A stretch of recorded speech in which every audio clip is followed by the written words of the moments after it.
days from now, nobody will stop me from being the one that'll throw the switch and gas you out of this life for good, you son of a bitch!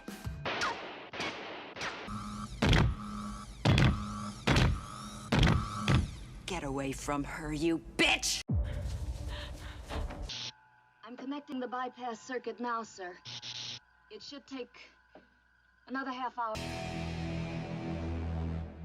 Captain, one of the aliens has just entered the bridge. Understood.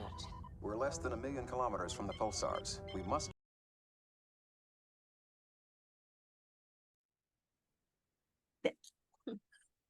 Hello, one and all, and welcome to the Women of Nerd Culture podcast. This month's episode is about kick-ass women. I'm Sarah, and joining me today, as normal, is the Lady of Space, Becca. And, of course, we have the Lady of Horror, Sammi, back with us. Yay! She's back! We missed you! Yay! Right, before we do a general intro, shall we do a disclaimer first, Sammi? Oh my gosh. Welcome back to doing it. I didn't do any justice to it last month. I just sent people to another video. Just always do Dan's version. Just don't be a dick. There you Don't go. be a dick. Well, I didn't want to just do that because that is rule number one, but That's true. Well, everything discussed in today's episode is our opinions and our opinions alone. If you would like to discuss anything from today's episode, please come and join us on the Facebook page. Come and join us in the Discord or the comment section where we can have an open discussion. But what we won't have is anyone coming for us and telling us our opinions are wrong, because we can all agree to disagree in fandoms. So let's keep it fun, keep it kind, and keep the toxic behaviour out of nerdism. Yay! This message was brought to you by very dishevelled Sam, sitting in her mother's conservatory. Oh, dear. So it's so good to have you back. really Thanks. is. Great to be back. Sorry I missed the last one. I won't make a habit of it. I'm back. I'm here. Yay! Women. Right. So as we said, this month we're talking about kick-ass women. And people Yeah. might see this as women who literally go out and kick asses physically and a lot. But it's kind of like I find it hard to pin down a definitive definition. So we're going to throw out a really wide net for this. Okay. I imagine it's going to vary quite a bit, person to person, what you would classify as a kick-ass woman. It can be literally anybody that you guys and the people out there in the wibbly wobbly timey wimey space view as badass, basically. Yeah. It could be any of the women we've already mentioned in previous pods. I mean, we threw the question out in the Facebook group and on the Discord in the previous weeks, and we've had a few names come up that I wasn't surprised to hear at all, such as Ripley from the Yeah. Alien movies. We had Dolly Parton, Beth named her Amazing. grandma. Oh. You know, we've got the Star Trek ladies, we've got Star Wars ladies, we've got Buffy, as Top Grumps were talking about earlier this week. And Lee was trying to win points in the Discord earlier, saying all women are kick-ass. But I mean, that's true anyway, it goes without saying that. Yeah. Can't go through what we go through every month and not be badass. For sure. Anyway, so enough of me just blabbering on. I'm really looking forward to hearing what your choices are this time. Why don't we start with Sammi as a welcome back then? Oh, Do you yay. have any early memories of kick-ass women? Early memories. Oh, this is going to be a hard one. I don't know. I think I elaborated on the first episode and my only episode so far. That growing up, I was a tomboy. Men were very dominant as my heroes. It took a long time to start appreciating women and what women have done for me to be in a position where I am and to be, like the things that I like. And it wasn't until, and I've told this story 1,000 times. I have wrote this story 1,000 times, but I watched a documentary called She Makes Comics. And that was kind of an eye-opener to, oh, okay, there's all these women and they're all within the comic industry, whether it be from writing, editing, penciling, stenciling, you name it, they've been in it. One of the big ones was a DC executive, and she was a woman, Jeanette Kahn. And she ran DC Comics. A woman ran a comics, but yeah. And it was an eye opener, and from then onwards, that's been my introduction into what I can do. I don't have to rely on men to be the hero for me. I have other women out there. I have like there's women who do that. I don't know if I'm making any sense or if I'm just You rambling at are. this point. Perfect sense. But yeah, comic books that was probably the starting point. When I started reading comics back in 2014, that's where I started to realize that women had an impact. And one of my favorite writers, Gail Simone, badass woman that she is, started a whole this is like well before the likes of Facebook and social media. This is where forums were the only way of communicating Back in the day. back in the day. And she created one called, oh, you're gonna have to forgive us. I'm doing this off pure memory. Women in Refrigerators. That was it. Women in Refrigerators. And it was a movement. And this movement was to stop male writers using women as a plot point for their male heroes. It all started with a Green Lantern comic, Kyle Rayner. Oh, please don't come for us in the comments if I said that name wrong. Um, uh, Found his fiance mushed up in a refrigerator, and there was a full panel of this woman bent in half, stuffed into a refrigerator. And it was all to just move the plot point on for this character. And Gail and a lot of others had had enough. So they started reaching out to writers, reaching out to editors to stop this from happening. Why does it always have to be a woman who gets put in a refrigerator? So Gail's a huge inspiration for me, especially, at the time, no woman was being taken seriously in comic books. And then she comes in with some women who I probably will end up talking about later on. So that's probably my introduction, was through that documentary and then moving on and like exploring all these women. Kelly Sue DeConnick, who is one of my personal heroes. I actually, when I was writing back in the day when I used to write I used to have my own column, I wrote technically a love letter to Kelly Sue DeConnick, and she read it. Oh. And she posted about it on the Bird app, and I had an absolute meltdown. I bet. So yeah, that was mine. How about you, Becca? Early kick-ass women memories. Oh, okay. Mine is ever so slightly different because for anyone who doesn't know, I am not just a Star Trek nerd. I'm not just a Power Ranger nerd. I'm actually a history nerd.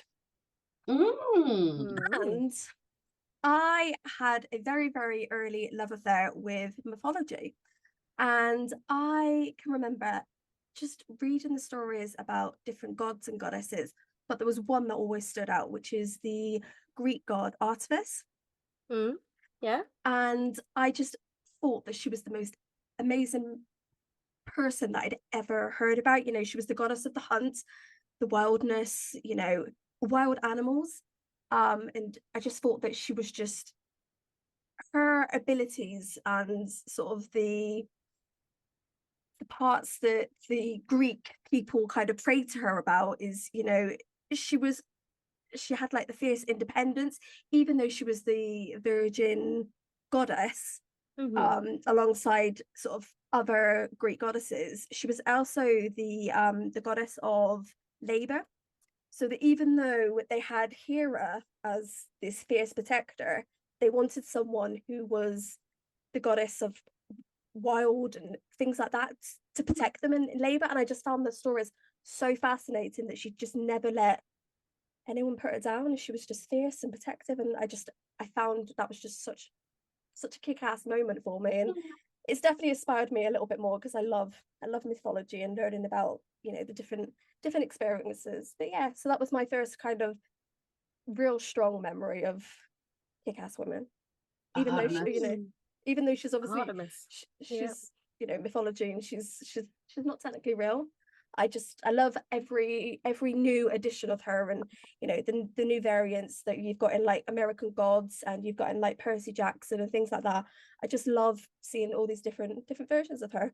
And And it just more reminds me. recently, But you more say she's recently, not Chaos. real. Hmm? Sorry, Sarah. I was just saying, and more recently, you've got the Netflix show Chaos as well. I haven't actually Um, seen that yet, Yeah. but it's on my to watch list. But you say she's not real, but her spirit is very much real Mhm. Definitely. because you and other readers make it real. I don't know if it's kind of the same as Norse mythology because they're technically like, well, it is really, isn't Well, it? it Because is, they're you know. gods. Yeah, Yeah. they're all stories, and you know. Yeah.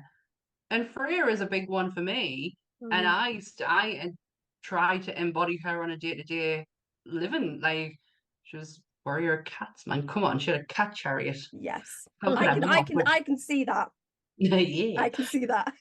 But Artemis, that's such a good call, and also a very Mhm. great character in Always Sunny. Just Not putting seen that that either. What? I know.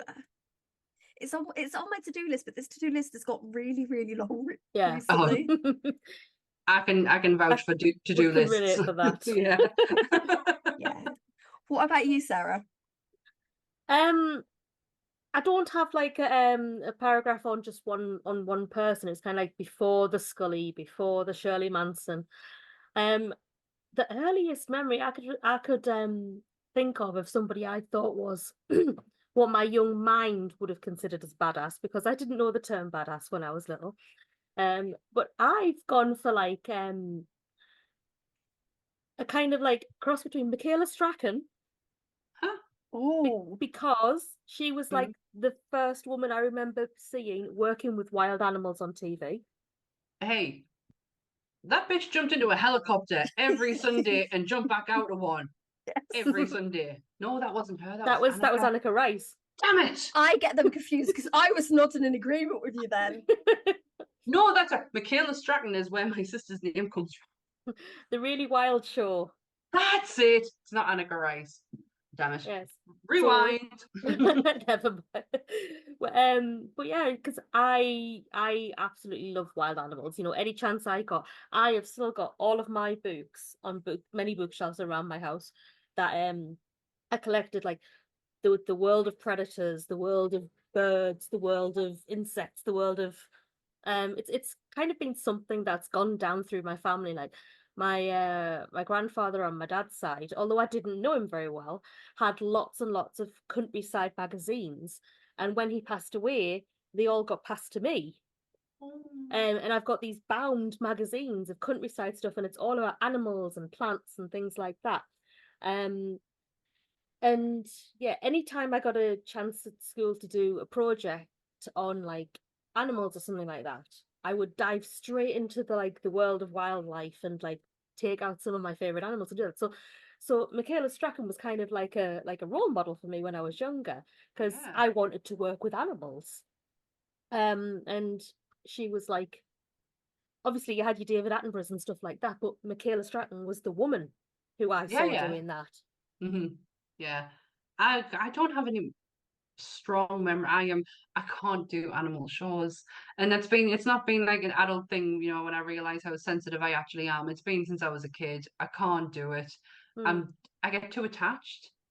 Like even on something on the telly, and it could just be a tiny little ant, and I'm like, that ant, so cool. And then the ant dies, and I'm like, it crushes us. I can't do it. I think that was the advantage of the early Michaela Strachan on like ITV or CBeebies, whatever it was back then. Oh, so no There animals getting wasn't killed on them there ones, wasn't right? any. It's like, hey, look, I've got a cute tiger cub.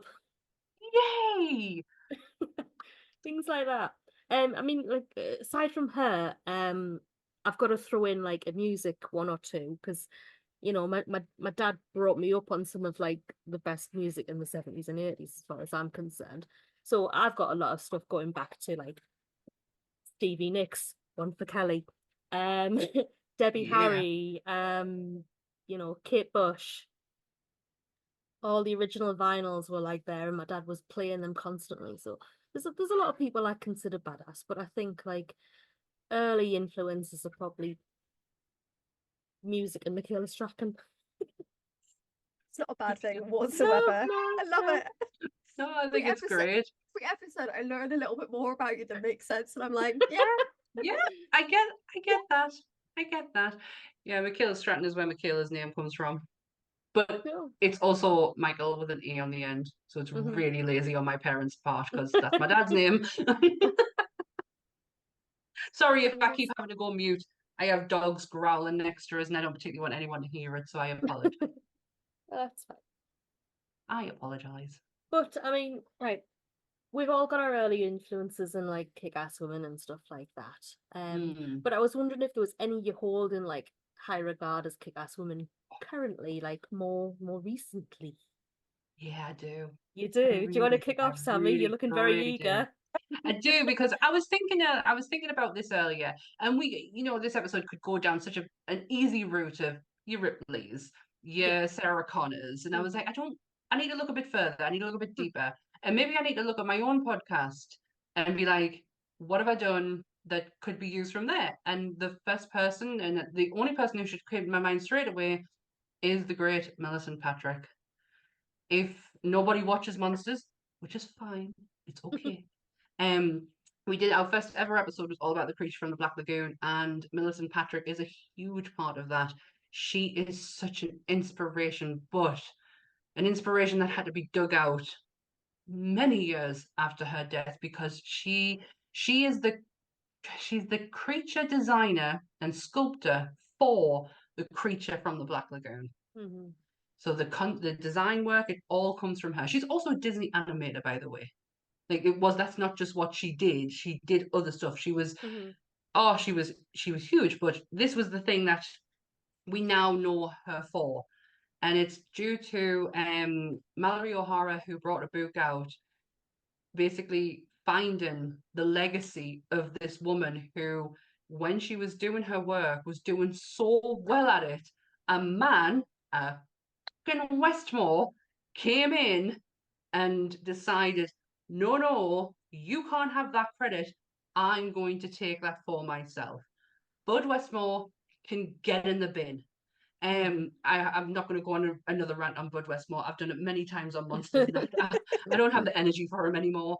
But yeah, Millicent was such a powerhouse. She scared men because of how good, not just about the work that she did, but it was the promotion side of things. They had a whole press tour of the Beauty and the Beast, and it got chucked in the bin. It got shit canned because Bud Westmore was so threatened by this woman. He came in and he took credit, and there's even photographs of him holding a scalpel up to, like, when they're doing the work on the mold and everything, hasn't even got it the right way. absolutely. Doesn't even hold it the right way. Actually, one of them doesn't even have the right instrument in his hand. Bud Westmore was handed everything to him because of the name he carries. If you don't know who the Westmores are, they are huge in makeup and have been since the 1930s onwards. I could be getting that date completely wrong. Michael Westmore is huge in Star Trek. He is the guy who did all the makeup, and I don't know what period he did it in, but Star Trek is the main name he's attached to. It would have been probably the original series. Right. No, because Michael's quite young. Michael Westmore is quite young. Let's have a look. He's isn't Michael Westmore? So but his daughter Mackenzie, his daughter Mackenzie Westmore, she was the host of the popular program Face Off, which was prosthetic makeup. Oh, actually, he's got connections to more of the movies than anything else. Right. So it would have been the 90s movies. Oh my gosh, I say he's young. He's 86. Like, but I did. Sammy redefining the age. Yeah, but he is part of the dynasty. I mean, the Westmores, they could walk into any studio and be contracted straight away for their name alone. They did change. I mean, Bud aside, there were some decent Westmores who did change the face of makeup. You Jack Pierce, who did Frankenstein, and the werewolf, he was so old school. He was, as I've spoke about many times on Monsters, hot glue and fur. Whereas the likes of the Westmores were looking more into, well, how do we protect the actor but still get the same effect Yeah. without having to hot glue fur onto their face? But Bud he wasn't the best makeup artist. He didn't kind of fit the family dynamic, and he got the Universal Studios contract after Jack Pierce, because Jack Pierce he just refused to change. He refused to change what it is that he did, and what he did was actually amazing. But still, it wasn't the progression that makeup was going in. And yeah, so Bud got the contract. Bud hated Millicent, and then Millicent's story gets lost because Bud's gets overtook. And then these years later, it literally was a few years ago, it was found she did it all. She did all that work, and he took all the credit for it. And she, honestly, I can't recommend the book enough. It's The Lady from the Creature from the Black Lagoon, written by Mallory O'Mara, who is an amazing writer. She is a horror movie director herself, but she's also an incredible writer. And it's the personal journey that Mallory goes on with Millicent as she's learning more about her is, you can identify with so many things that Millicent had to face that you probably not to like you've changed your background. Probably not to the degree of what she had, but we could, identify in some things. So yeah, Millicent Patrick had to make sure I got her in there. What were you doing? Sorry, that was something suffragettes image, wasn't it? It was something I forgot to do at the start of the show, but I was going to do it later, and I didn't realise it would come straight up if I added it to the background. Don't worry, audio listeners can't see it. I can't see it. It'll be added properly later on. Post edit. Yeah, so Millicent is a huge one for me. Massive. Oh. But what about you, Becca? I think I'm going to have to go the easy route because I was on Top Grumps this week. I think I'm going to have to talk a little bit more about Buffy Summers because she is my favorite kick-ass woman. She's stayed with me since the 90s, and even now she is my safety character. If I have a bad day, I know that I can go and watch an episode of Buffy and I feel safe. I just absolutely love the character of Buffy Summers. I said in Top Grumps that, she'd had such a change from a 16-year-old girl to, a grown-up woman who was standing on the mouth of hell. And I just think the fact that, yes, she was the Slayer. Yes, she had the abilities. She had the power to kick ass. Sometimes she didn't always use that power because in points, even when she lost her abilities when she turned 18, when she was put through the test, she was still able to kick ass by using her, her brain and the skills that she'd learned. And I think it was just, I can always remember thinking back, is she defined what a kick-ass woman is without having to throw a punch. And I think sometimes when we say kick-ass women, as Sarah said at the beginning, it's very much like people kicking, hitting, their fighting abilities. And I don't always think Buffy had that. Sometimes she was just the character to rely on. And yeah, and she stayed with me, and I love talking about her, as you can tell that I brought her up twice in a week. Hey. More than other characters. You go back and watch the Nerdy Up North episode on Buffy, it's the quietest I've ever been. Probably even quieter than the Star Trek one. I also think she defined sort of my generation. Everyone wanted to be Michelle Gellar. She very much. Yeah, you're in my sister's age category, and this is very much her thing. Yeah, and I am so happy that it is her thing. That is something that she can look upon and be like, that's who inspires me. Yeah, and I just think it's just such a brilliant character that even now, even though Sarah Michelle Gellar doesn't necessarily want it to define her, it's still the defining character for her, other than Daphne from Scooby-Doo. So yeah, that's my kick-ass character that won't leave me alone. I'm going to be honest with Buffy. I've only actually seen the first 7 episodes, I appreciate what she does. I've seen many clips throughout the seasons. I think what put me off even just trying to watch it was the fact that my brother had her face plastered all over his room. Yeah, I can imagine if anyone who had a brother who was around the same age. You talking about it? I had a sister and she had a plastered all over the room. Well, Yes, so but did I, and that I might think not have I been in the same probably sense still. as my brother had her plastered all over the room. Different reasons. Don't I get do me Yeah, remember. it was Don't more get the me wrong. Lee and Chris version of why they've got it on the wall. Got ya. Yeah. Got ya. I do remember her purple velvet bag, her crushed purple velvet bag. Yes. I remember that. I can still feel that velvet. I think it's a core memory for a lot of us is that velvet from the 90s. I can remember a top. I had a always top. remember getting this crushed velvet like suit, like jacket and Suit trousers. jackets. Yeah, I've still got two of them in my wardrobe. she looked like a bruise. It was not the greatest purple, especially when it's like top and bottom. Like, Yeah. like I totally get where she was coming from and where that inspired It's like the inspiration 90s. came from. It's But the Jesus, 90s. I remember she actually worked my grandmother's funeral, and I was like, "Whoa, who hit you?" At Not the least time mine to were laugh. black. Yeah. I had a pinstripe suit when I was 16. That's Aw. probably the only suit I've ever worn.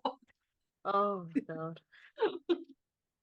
Oh, is that Buffy done with there? Yes, I know Who you you could. finally I, put to bed for no, now. no. I know For you could now. talk about it for a lot longer, but for now. I'm trying to rein myself in.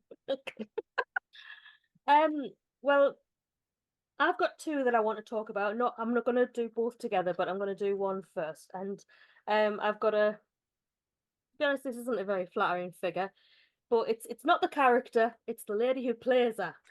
Okay. Oh, Sarah, you are talking my language. Get in. Oh, my Siri's just gone off. Well, yes, I might bring her back to do one of the videos later in the week. Oh. Yes, Gwendolyn Christie. Lady. This is the one that took me some time of thinking. Like the other one that I'm going to mention later was an immediate. This is who I want to talk about. This one took me a little bit of time because, as we've mentioned, there are so many different what could be considered as badass women. But when I thought about it, I thought, this actress, I've seen her in quite a few things now, and I have loved every character that she has played. And it's not just her. I think genuinely she does seem like such a nice person outside of it as well. It really does. And sometimes just being nice can make you kick ass. Yeah. I mean, come on, it's Brienne of Tarth, strong but vulnerable at the same time. Lucifer and Sandman, oozing calm confidence but harbouring pure terror at the same time as well. Headmistress Weems in Wednesday, grace and confidence, but you're not Hunger sure if Games. she's good or bad. Hunger Games, where she's not used near enough as she should Hunger be. Games, yeah. I didn't know she was in the Hunger Games. For a second. Yeah. And to Captain Phasma, pushing the boundaries of traditional roles in Star Wars. That was a moment for me as a lifelong Star Wars fan, getting to see, and I know her character was underused, and we can have that argument. I have said that myself. But she was still there. And she was a stormtrooper, and she was a silver stormtrooper, and she looked effing amazing. I am trying not to swear so much on this podcast. I'm trying to curb it in. But yeah, she looked amazing. That was a powerful moment for me as a Star Wars fan. Yeah. I gotta say. And of course, she played Lucifer twice. She also played Lucifer back in 2010 in Marlowe's Dr. Faustus. Oh, she did her homework. I have not seen it, but that's something I'm going to look up later on. Oh gosh. I mean, she's been an action star, swinging swords around in full plate armor, taking on roles that aren't the norm for women.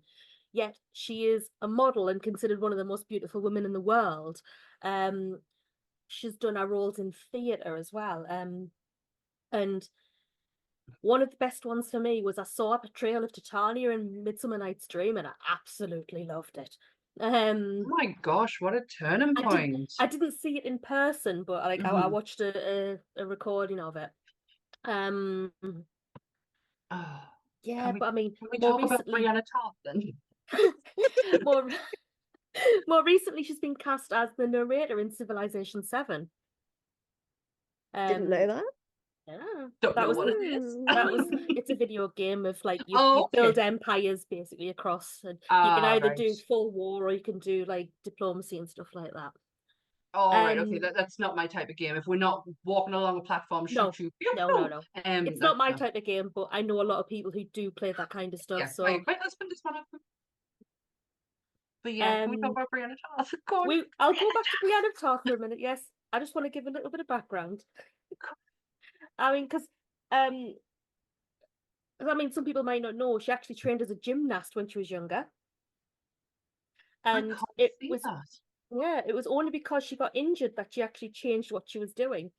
Um, she was bullied for her height, her build, androgynous looks. Hmm, And she kind of like drew upon that experience for Brienne. that makes sense. Yeah. As much as we can't define normal and should embrace everyone's individualities, she's not your typical like looking person. Women of her height are not common. And she's absolutely stunning. She kind of like she stands out in a room and can command it.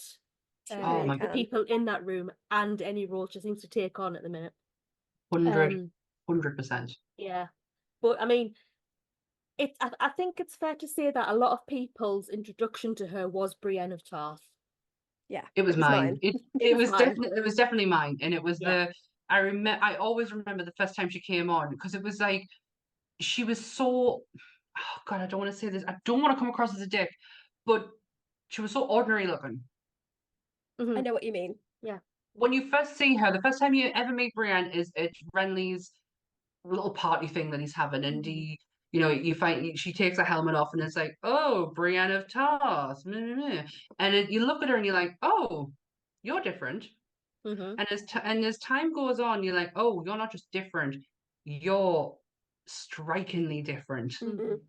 And this whole connection, like I get Brianna Tarr more than I get most characters in any other platform that I am interested in. The tallness. Mhm. Like I'm 5'9". I know she's a lot taller than I am, but 5'9" at a school where the average height was, 4'11" or something, or 5 foot. It Hey, I'm was higher not. than average. I was abnormally tall Mhm. and broad shoulders, and I was different. Yeah. I was a goth, a little mini goth from the age of 15, and I got her so quickly, and I fell madly in love with this woman to Yeah. the point where all I wanted in the end was for her and Jamie to run off into the sunset and just go make beautiful babies I and mean, be 100%. that done got with to it. me. That really And got to me. That. and to be done with it. What they did to her in that last season, I will never, ever forgive them for. Mhm. As a character, I will never forgive them. They give her everything and stripped it away Yeah. in an instant. Mhm. Awful, awful writing. Yeah. She's Let's amazing. let's hope the book's better. If you get the book, that is. If Like, if yeah if he if ever it ever gets around comes to out, finishing it. if it Try ever to be comes out. positive. Yes. Yes. In the book, I think the last bit where Brienne is, she's with Jamie and they've been captured by Lady Stoneheart and their fate is up in the air. That I don't know. I think that's where they're kind of at. Yeah. Yeah. I could be wrong, given It's that been a very it's been a very long time since I've read Yeah. the books, but yeah, that I've read one, two, if I that. haven't read them. But I do love Gwendolyn Christie. Her fiance is her designer, isn't he? Yes. Uh, he knows how to dress that woman. Uh-huh. The Game of Thrones premiere for the last season, and she had the floating dress that when she floated out and the light hit it, oh my God. I have that It saved on was my Instagram just to immense. look at it. Yeah. But her character in Wednesday was awesome. Yeah. And You probably know this, Sammy, but she's actually been quoted as saying that character in Wednesday was the first time she's felt beautiful on Yeah. screen. I remember Oh, doing the review for Yeah. it for Nerdy Up North, and it really made me cry because I don't think she Same. realizes how beautiful she is as she's Brianna Tarr. stunning. She's stunning. Yeah. I don't think she realizes what beauty she actually gives out. She might think that because she's dirty and swords and armor, that makes her ugly. It didn't. It made her beautiful. It Not made at her all. striking and stunning and inspirational. And yes, she looked beautiful on Wednesday, but everything she does, she looks Yes. beautiful. She Yes. pulled PVC leather off in Sandman like nobody could. There were no creases in that outfit. I've not seen it, Oh, you get it off your list. but I might have to now. Yeah, you will feel this way when you see Gwen in Okay. that. Okay. The whole program itself is just absolutely magical. Yes. It's magical, but that's such a good choice. I never I never even thought about Gwendolyn Christie, and she's a huge one for me. Yeah. No, I struggled to choose my second one, as I was saying there, but I happened to like catch a clip of her on something I was watching, and I was like, no, stop. That's who I want to talk about. I love that. I love it. Choice. Thank you for bringing her to this podcast. So we got more picks. Do you have a second one, Sammy? Oh, I have this. I do, and it's something that I was thinking. I am into I'm back. I've got my reading head back on. I finally found a book that broke the reading gap, and now I am in it. Like I'm nearly finished The Shining. Do you know how many years it's taken me to read The Shining? I dread to think. Oh, but I get it. And it was something Anne said the other day, because I was like, Jesus, I'm nearly at the end and hardly anything's happened. And he was like, but everything's happened, because everything that you've read up until this point is going to lead you into the end. And I was like, oh shit. Oh my You are God. not prepared. Such a turning point. But my next one is I've been, like I said, I was in a reading slump, and my best friend bought me a series of books. This is going to be out of the general nerdiness of what I normally talk about. But if you know me personally, you know that Call the Midwife is one of my favorite programs. And on my birthday, my best friend bought me Jennifer Worth's first book, Call the Midwife, which is what those the books. show is based on. And it broke the curse, the reading curse, because I finished it and I was like, that was amazing. And she was like, well, I didn't know how you were going to take it. So I held off buying the other two.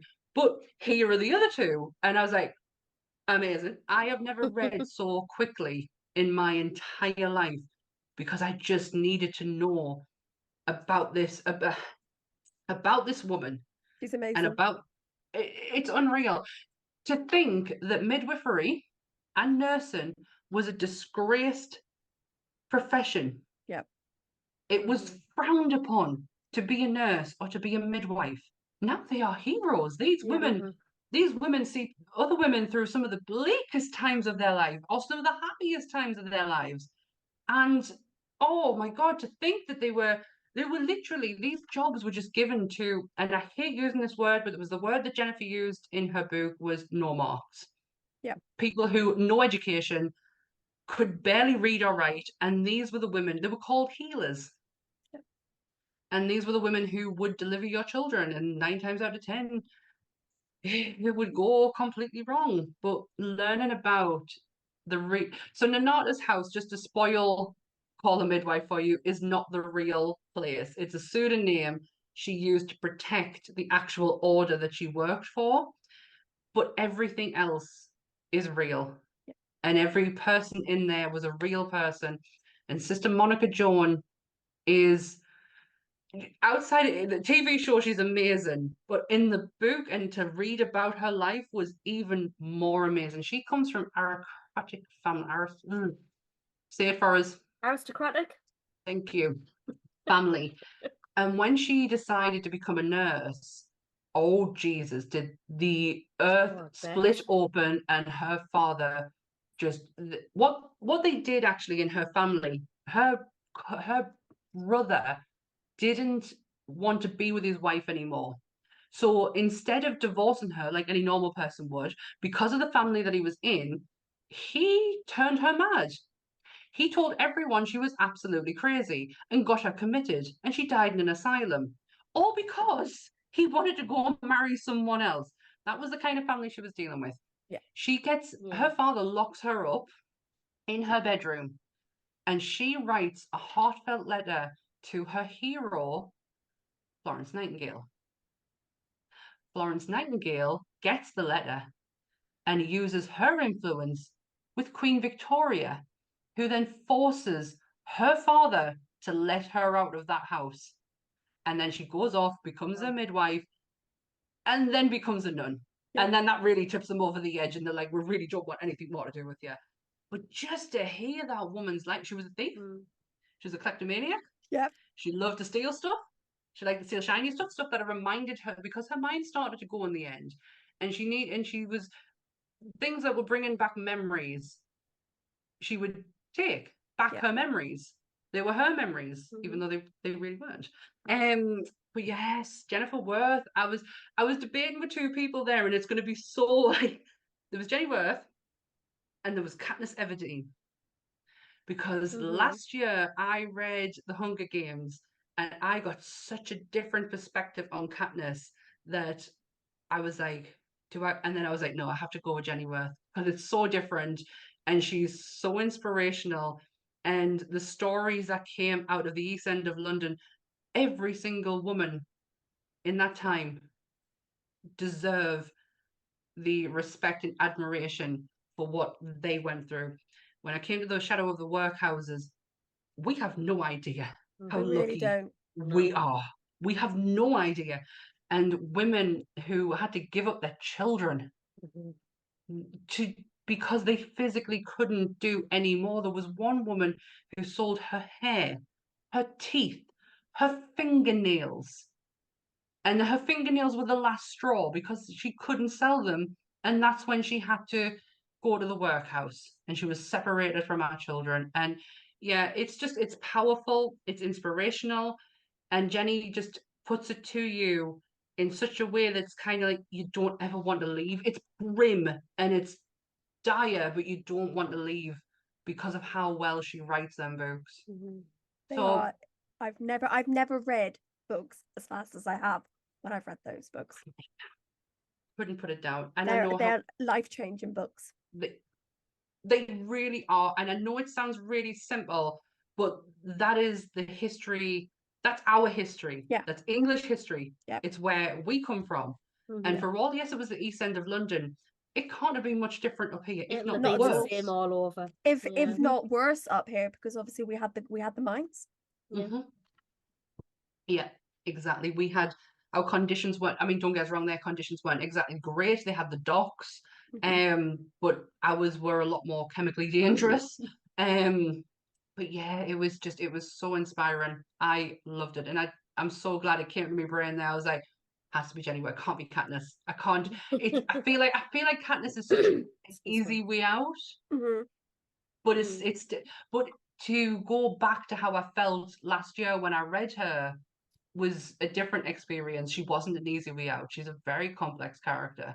Yeah. And someone who I hold in high regard. Not Jennifer Lawrence, but the actual Katniss Everdeen from the books. So yeah, Jenny Worth. Sorry to bang on about Call Midwife, but there you go. I could have went to Downton Abbey, so you're lucky. So that's mine. That's my pick. That's a good pick, though. I like that pick. Yeah. It's not one that I would have thought of at all. No, I certainly wouldn't have thought of that. I can come up with some gems when I want to. Oh, okay, Becca. What's your second choice? My second choice is another one that people probably will expect, but I feel like I do need to talk about this character. So it's Jadzia Dax from Star Trek Deep Space Nine. And I think I want to talk about her because she is such a complex character. She's she's part of the Trill species, which are joined with another species that they call the symbionts. And the Dax symbiont has lived through about 8 different lifetimes, and Jaxia has this combined wisdom, experience, and skills of the previous hosts, but she earned all her qualifications before she got the symbiont. So she's a scientist, and she is just such an amazing character because she's vulnerable. Even though she is vulnerable, she's very, very much, she's the character that everyone goes to to contribute to whatever's going on with them. And obviously, even though she is just a scientist, that's wrong with me. No. Even though her knowledge is meant to be science, via these previous hosts, she's got understanding of like military, diplomacy. She's even got a cook. One of her previous hosts was a cook. I think another one was gymnastics in the Olympic version that they've got in Star Trek.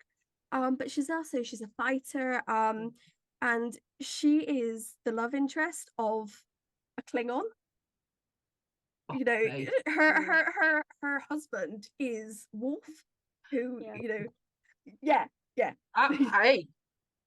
I get it. Yeah. She is such a strong character to be married to a Klingon.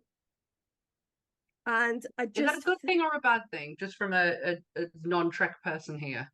I would say what she went through to be allowed to marry him. Yes, I was about to get to that. She went through trials to marry this Klingon. Trials. Like there was some very, very difficult ones, because the Klingon race are warriors. Right. So they're the warrior species. Like Worf is the only Klingon in Starfleet, in like the the military organization in Star Trek. And yeah, for the fact that she looks like a human woman, she's got some stronger abilities, but she is human. And the fact that she's with this Klingon, it's badass. What's her name again? Jadzia Dax. Yep, you see it? Nah. You're asking a dyslexic to put them kind of words in. So DAX and then Star Trek, it'll come up. DAX and Star Trek. Okay. I need to see what she looks like, because she sounds unreal. Yes. Thank you so much, Sarah. Just write it in the group chat there. Because honestly, that's a lot of letters for me. Yes, and I very much. Oh my God, this is her death. Oh yeah, I wasn't gonna get to that far. Oh wow. Yeah. She is striking. Yes, she's actually, her actress is actually married to the son of the person who created Star Trek, I think. Roddenberry. Sort of Roddenberry. Yeah. Ooh. Oh my God. She's married, but I love this character. When I was growing up, she's very self-assured, she's very quick-witted, she's compassionate, she's her loyalty is what basically, ends her life. No. The fact was Adam Nimoy. That's it. I knew it was something. It was Spock's son. A Spock's son. Yeah. They're divorced now. They are? When? 2022. She also played the cat in the American version of Red Dwarf. Yeah. Oh my God.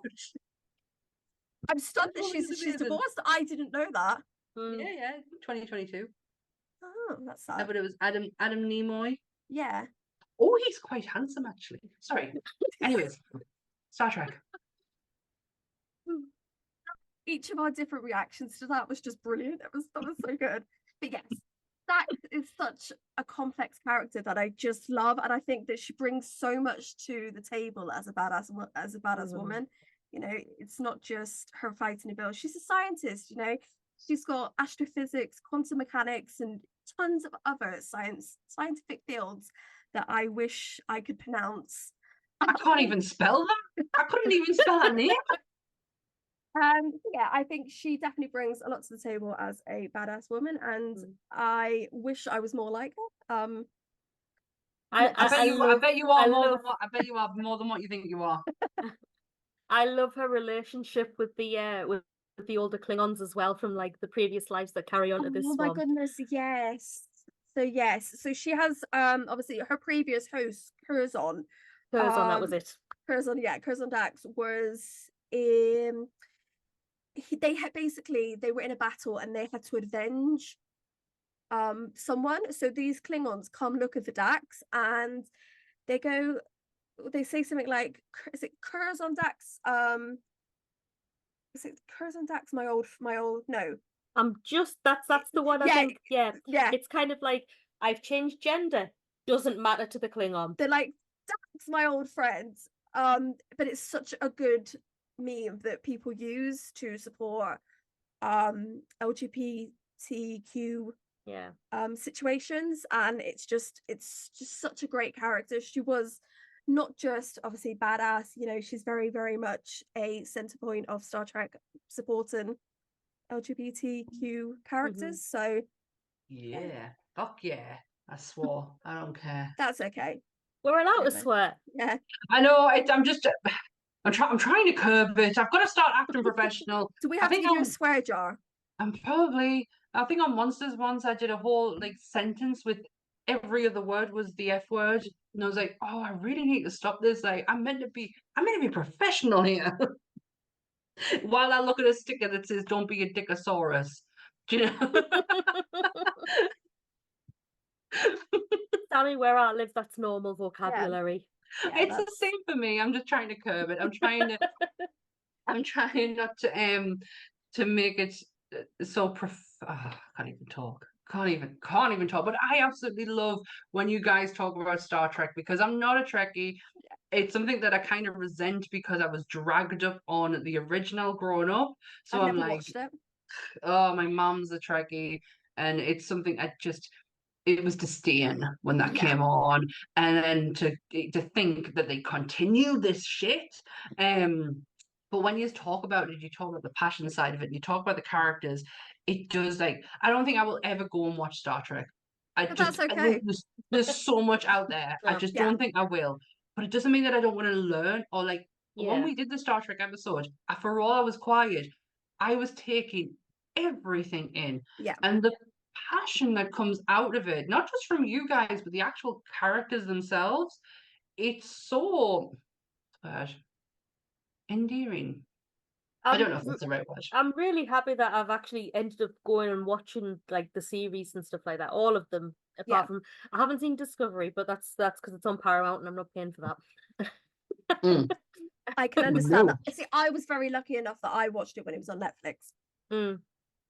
Oh. And then I found other ways to watch it since. But it's so good to like I actually understand what Graham and Goodwill are talking about most of the time now, and I can join in this conversation about Jadzia.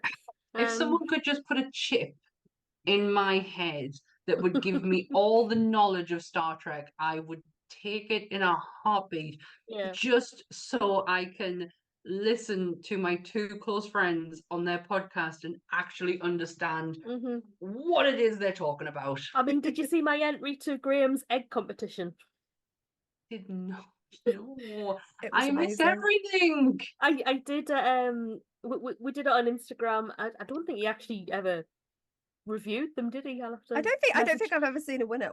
I'll have to message him about that. But I made a Worf. It's amazing. I made Lieutenant Worf out of an egg, and I called him Lieutenant Earth. It was amazing. I'll send you a picture later, Sammi. Oh my god, that's so cute. I was so happy with how it. It was amazing. I'm gonna put the link below. I think to the end because it'll be on his Instagram, won't it? I don't think he's actually linked them to his Instagram. He said there was an error with it and he couldn't see all the entries, so we ended up having to email him them. Okay. So God knows what's happened there, but if we find it, it'll be. We'll add it below. If not, we'll add it. You just have to come in the Discord. Yes. Come in the Discord. I'll post it in the Discord. Exactly. There you go. Lee did one Like, as well. of course he did. I've got to stop being mean to him. We did a whole recording session on Sunday, and I was so mean to him to the point where he was like, Sammi just needs to shut her mouth. You're gonna dye your hair red. Just I've got to show you the outtake picture that I've got of me. I was taking the mick out of Lee. I was doing emo Lee. I had my hair. I'll send you guys the picture because it was hilarious. Now that I can tell people that I was on it, I can show the pictures and the images I took. come see the Discord, kids. Yes, you've got to come on the Discord. It's where it's all at. It is. It really is. I'm so intrigued now after your Gwendolyn Christie pick. What you've got next, Lee? I have gone for a real life person from history. Ooh. Not that Gwendolyn Christie isn't real life. Yeah, I get what you mean. I've gone for a historical figure who had quite an inspiration when I started a new hobby about 10, 15 years ago now, something like that. And she was the inspiration for this picture that's behind me. I'll move properly later to show it. It's Edith Garood, she's called. I've got a history with Victorian martial arts. I used to do something called Bartitsu, which is a mixture of 4 different martial arts that was put together and created by somebody called Edward Barton Wright.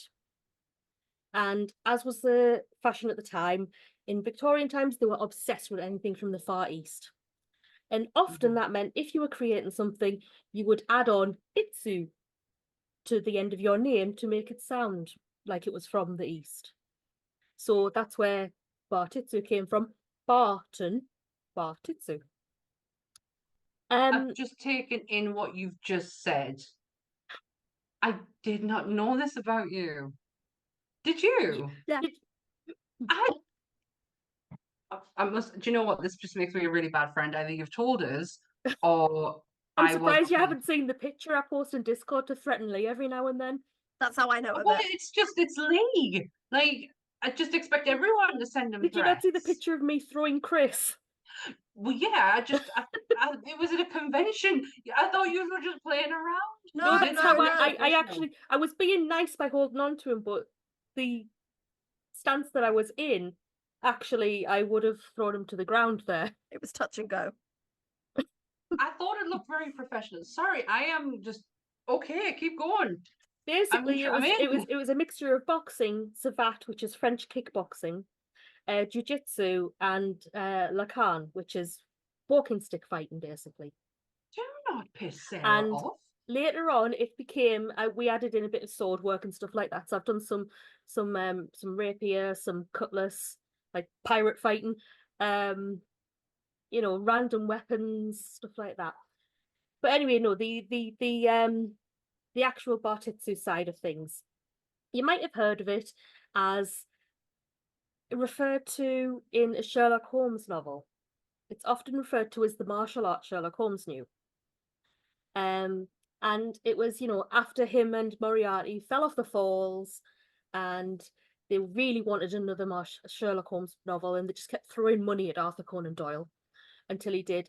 But then he didn't have a way for Sherlock to have survived the fall. So Sherlock made a throwaway comment of, "Oh, it's fine, I knew Baritsu." Now, yes, it's a slightly different word, but historians have come to think that he probably just misspelled it deliberately to avoid copyright. Right. So it is widely regarded as Sherlock Holmes knew Bartitsu. Right. I don't know how to survive a fall off the falls.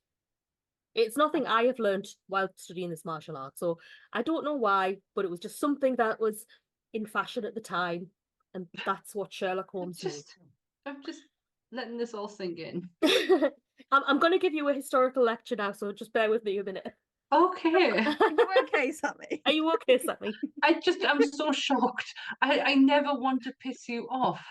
Oh, I, no, I am very out of practice since having children. I have not been I back am- for a while.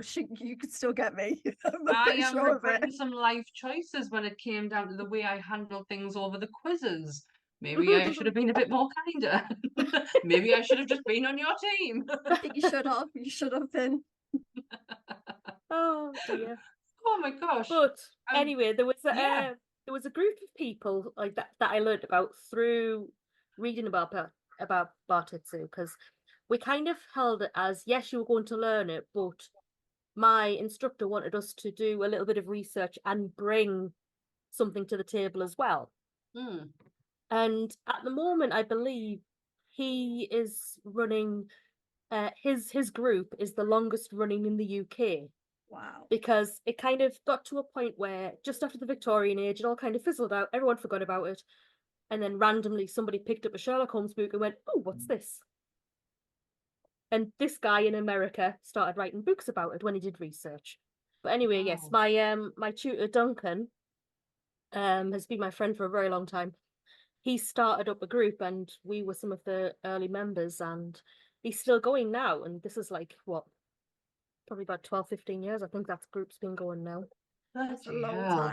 time. We've been all over the UK doing demonstrations. There are regular demo at Whitby Steampunk weekends. We tended to kind of like latch onto the steampunks and followed them about a bit. Well, yeah, because if you're I gonna was a do steampunk. Victorian, Yep.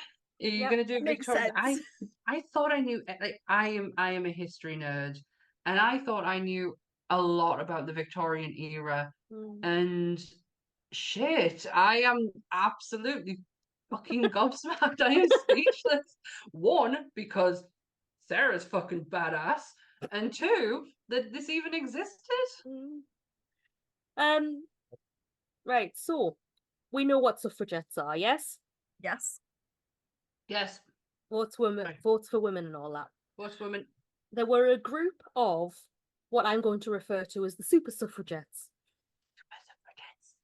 who were basically they were more commonly known as Pankhurst's Amazons. Yeah. I know these ladies.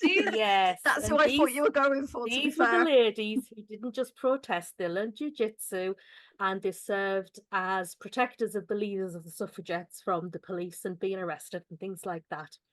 And Edith was one of the first people who trained them. She was introduced to jiu-jitsu with her husband by Edward Barton Wright. Wow. And she opened her own dojo a few years after this. Wow, for a woman. She joined the Women's Freedom League and set up a self-defense club, training in particular the bodyguard section, as I previously mentioned. Now, this lady only died in 1971. Wow. Which isn't very long ago at all when you think about it. She was aged In 98 the grand scheme of things? in the grand Yeah. scheme of things. Yes, it's about 50 years ago for us now. But to be connected to the Victorian times, yes, that's a long time. And she was 98 or 99. There's some discrepancy about her birth date. What is it with these people? When I was reading Call the Midwife, they're like all these nuns are from the Victorian era. Mm-hmm. They died when they were in their 90s. Yeah. What were they beating them? I don't know. We need to bottle it I don't up. know. Yeah. But yeah, she's been the inspiration for many, many people throughout the years and portrayed as characters in movies. I mean, in Enola Holmes, her mother, played by Helena Bonham Carter, is trained by somebody called Edith, who is tribute to this lady. The movie Suffragette, also starring Helena Bonham Carter. I think she might be a fan too, really. I've seen that. Is that with Carrie Hart? Modelled her character on Edith. Not sure. Is that with Carrie Hart? Not Carrie Hart. Yeah. Oh. I've seen it. I have seen it. Yeah. And she's got a blue plaque in London outside her former home on Thornhill Square reading Edith Garood. And then I date 1872 to 1971, the suffragette that knew jiu-jitsu lived here, and she is the inspiration for this. Wow. Which was a pretty common cartoon at the time.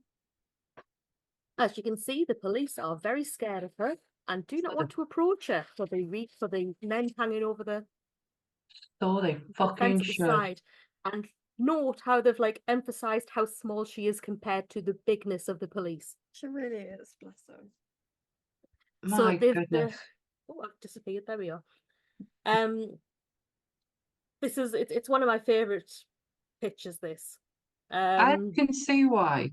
It's very impactful, very Yeah. powerful. Yeah. But yes, normally I think I've cut it off there, but the title is The Suffragette Who Knew Jiu-Jitsu. Oh my goodness. She's badass. And yeah, Yeah. just She learning shits about all this over our lady. pics, doesn't she? Yeah. Apart from yours was epic because I think, you know, I didn't pick midwife. after that. It just genuinely is a woman that I just immediately considered as badass Yeah. when we said what we were going to do this month. This is it. This women like her who set a stage for women like us to have our vote, Yeah. to be able to have our own bank account that So doesn't have to be yep, fucking signed from a man. while you can campaign for your own political parties, etc., I'm not going into political things here, but while you can campaign, Sarah, not complain, campaign for your own beliefs and everything like that, just get out there and vote. Remember, women got arrested and imprisoned for you to have the right to be able to put a vote in. There's a very famous act called the Cat and Mouse Act, where they used to arrest women and put them in prison for protesting and things like that. And yes, they were a bit naughty at times, and groups did go and smash windows and things like that. But what these women used to do was go on hunger strike in prison, and they would get so weak they were unable to like sustain the women, so they would have to send them home to recuperate, and then they would rearrest them. Now, at this point, once they were let out to recuperate, the Amazons would hide them, and they would prevent them from being rearrested. What? Yeah. What? There are some amazing stories that come out of the suffragette movement. Absolutely amazing. I've actually gone to like not a convention, like I guess it could be called that. Yeah.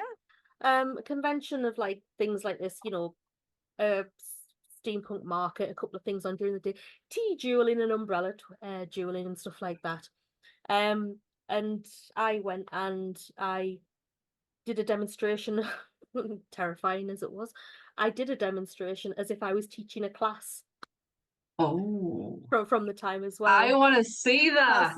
Yeah. Well, that was a long time ago. I want a full-on demonstration. Do you know what I would love to do though? Is to go down to her plaque to visit it. I would like to know more about this lady. I go down rabbit holes when I go into the suffragette movement.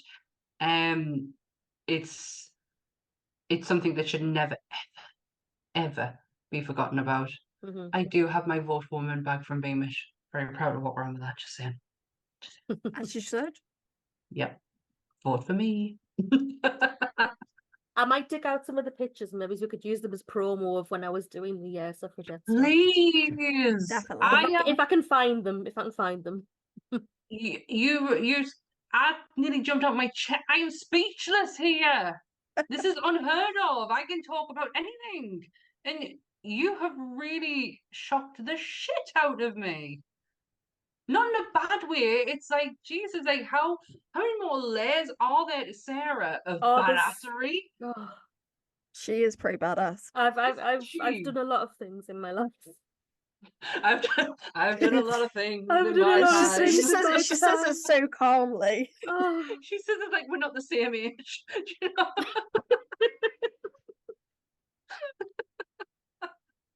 Oh, Sarah, that was not just a good pick, but a fucking good story. Loved it. Oh, really does shit on everything that we've just talked about. Like Sarah just blows it out the water with that one.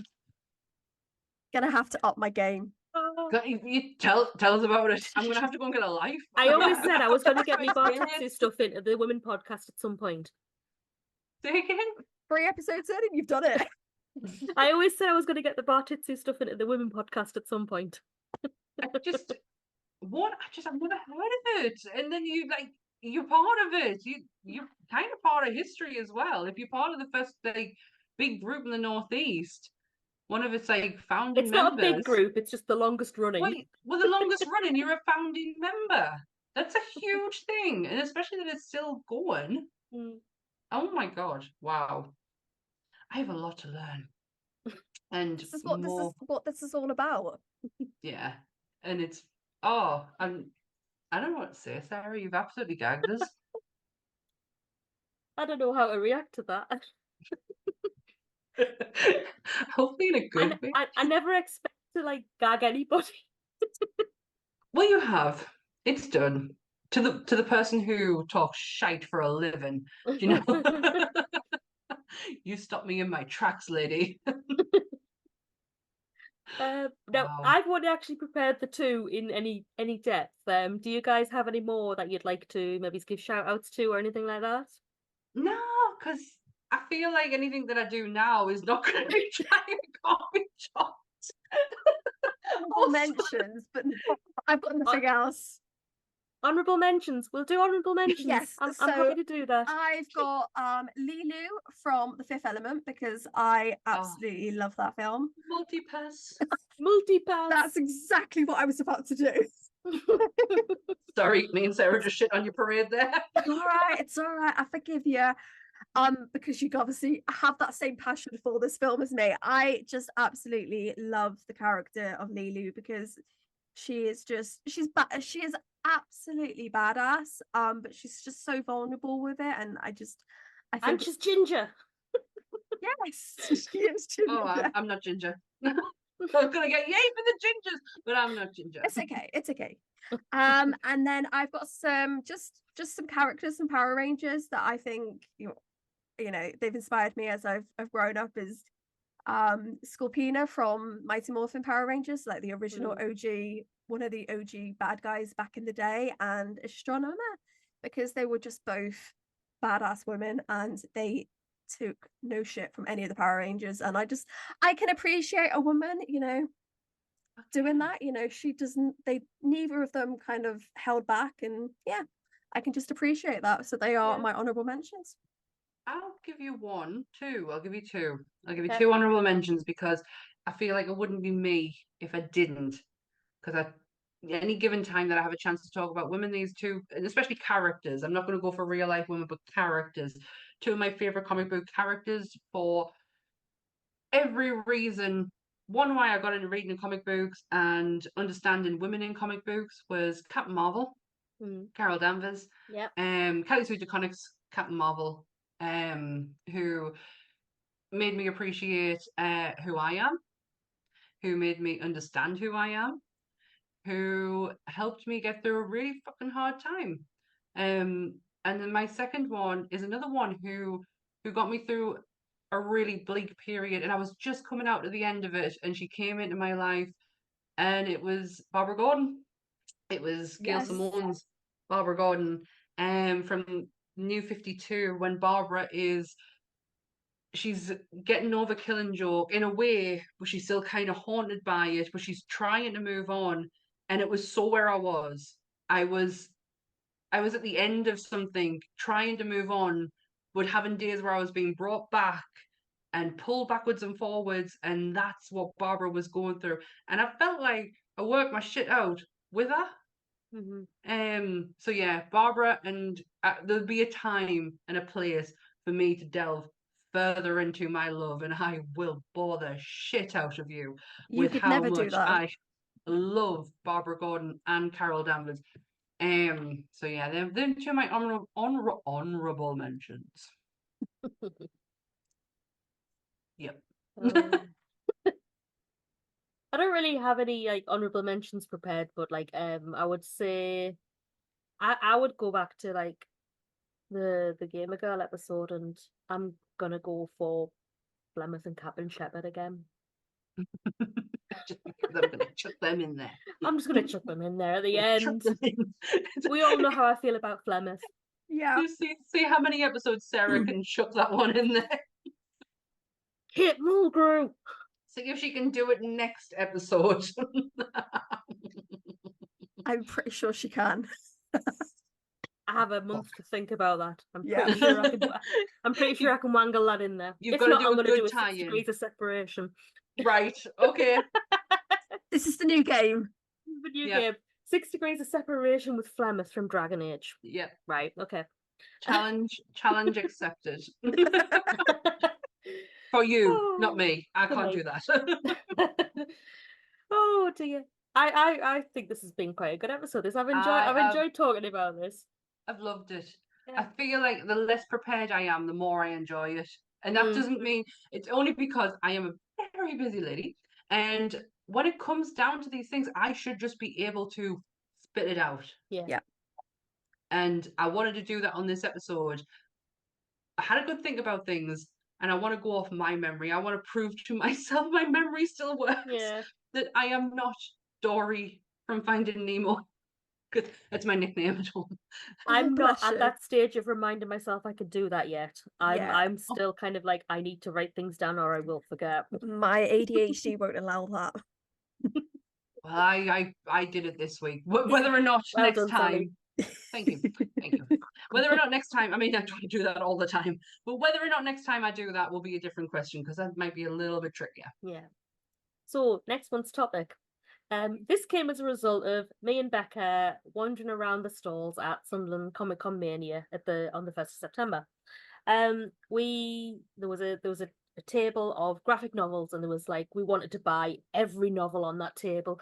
There was ones from the X-Files, there was ones from the Orville, there was Star Trek there, but one stood out to both of us, and we both immediately pointed at it and went, ah.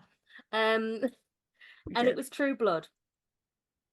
Now this was based on like books obviously written first, and they did a HBO series on it a few years ago, and we thought we might take, like, obviously next month being October, spooky season, and we took inspiration from it, and next episode will be about vampires. Vampires. I'm And never doing that again. There's many to That's a choose short, from, at least. and it's not necessarily just women vampires anyway. So, but we're going to go through the vampires and see what we feel about the characters, or legends, or whatever we fancy talking Ooh. about. Legends, stories, Yeah. men. Yep. I'm in. Yeah, in? you're in. Good. Okay. Good. Class, Are you in, class. Becca? Yeah, I was there, the original comic, ooh. Checking you're I'm still there. in. Yeah, I'm still in. Right. I'm- No, that makes 3 of us. We're all in. So, Great. with that, I think it's time to end the episode. Yes. So keep your hearts full and your fandoms fierce. Until next month. Bye. Bye. Press the button.